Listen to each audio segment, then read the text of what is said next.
Assalamualaikum warahmatullahi wabarakatuh. Sahabat seiman yang dirahmati Allah, di antara para sahabat Rasulullah, ada satu sosok yang sangat istimewa. Ia dikenal sebagai sahabat yang paling banyak meriwayatkan hadis dari Nabi. Beliau adalah Abu Hurairah radhiyallahu anhu. Bayangkan saja, hanya dalam waktu sekitar 4 tahun bersama Rasulullah, beliau mampu meriwayatkan lebih dari 5.000 hadis. Sebuah jumlah yang luar biasa. Namun tahukah sahabat seiman, ternyata tidak semua hadis yang dihafal oleh Abu Hurairah beliau sampaikan kepada umat. Ada sebagian hadis yang beliau simpan. Mengapa demikian? Nanti kita akan membahasnya dalam kisah ini. Selain dikenal sebagai periwayat hadis terbanyak, Abu Hurairah juga memiliki julukan yang unik. Beliau dikenal sebagai bapaknya kucing. Kenapa bisa begitu? Mari kita mulai kisahnya. Masa kecil Abu Hurairah. Nama asli Abu Hurairah adalah Abdus Syams bin Sakhar. Nama itu berarti hamba matahari. Namun, setelah beliau masuk Islam, Rasulullah mengganti namanya menjadi Abdurrahman bin Sakhar. Abu Hurairah lahir sekitar tahun 603 Masehi di negeri Yaman, dari kabilah Bani Daus. Ayahnya bernama Sakhar al-Azdi, sedangkan ibunya bernama Umaymah binti Subayh. Sejak kecil, hidup Abu Hurairah tidak mudah. Ayahnya meninggal ketika beliau masih kecil. Sejak saat itu, beliau tumbuh sebagai anak yatim yang dibesarkan oleh ibunya dalam keadaan yang sangat sederhana. Hidup mereka penuh keterbatasan. Namun di balik kehidupan yang sulit, Abu Hurairah tumbuh menjadi anak yang memiliki hati yang sangat lembut. Kisah anak kucing. Suatu hari Abu Hurairah kecil sedang mengembala kambing. Di tengah padang rumput, beliau melihat seekor anak kucing yang tampak sangat kurus dan kelaparan. Hati Abu Hurairah pun tersentuh. Beliau memberi makan anak kucing itu dan merawatnya dengan penuh kasih sayang. Setiap hari anak kucing itu menemaninya bermain di padang rumput. Dan pada malam hari, Abu Hurairah memasukkan anak kucing itu ke dalam saku bajunya agar tidak kedinginan. Karena kebiasaannya membawa kucing kecil itu, teman-temannya pun mulai memanggilnya Abu Hurairah, yang berarti bapak dari anak kucing. Julukan itu akhirnya melekat hingga beliau dewasa.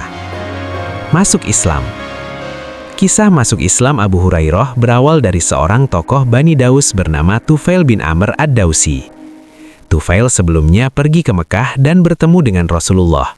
Setelah mendengar dakwah Nabi, ia pun masuk Islam. Ketika kembali ke Yaman, Tufail mulai berdakwah kepada kaumnya. Namun sebagian besar kaumnya menolak.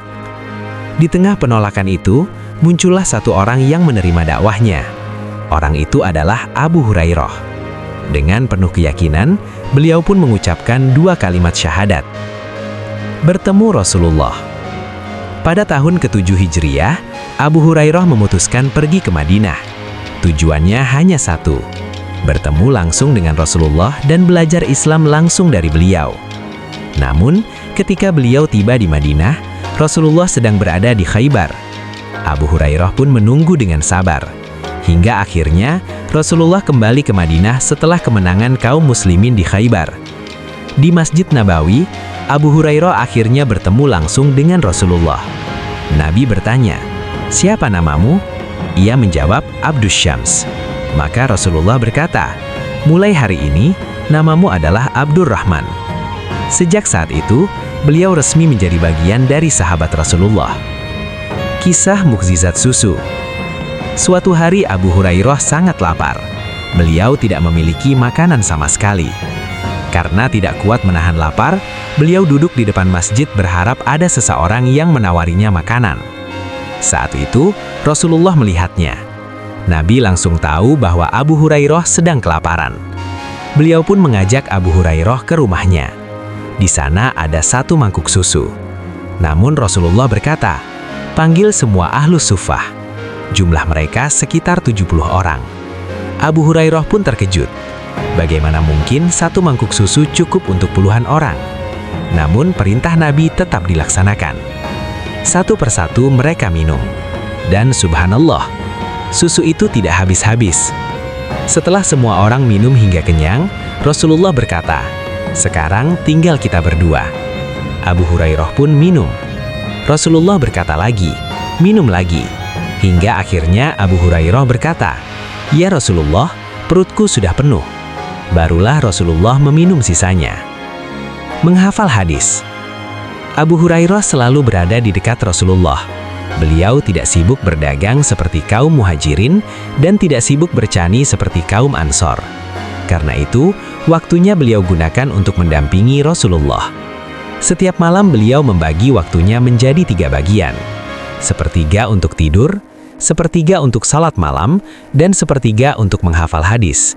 Hasilnya luar biasa. Beliau meriwayatkan 5.374 hadis, jumlah terbanyak di antara seluruh sahabat. Hadis yang tidak disampaikan. Suatu hari Abu Hurairah berkata, "Aku menghafal ilmu dari Rasulullah dalam 2 bejana. Satu sudah aku sampaikan kepada kalian, sedangkan yang satu lagi, jika aku sampaikan, maka leherku akan dipenggal."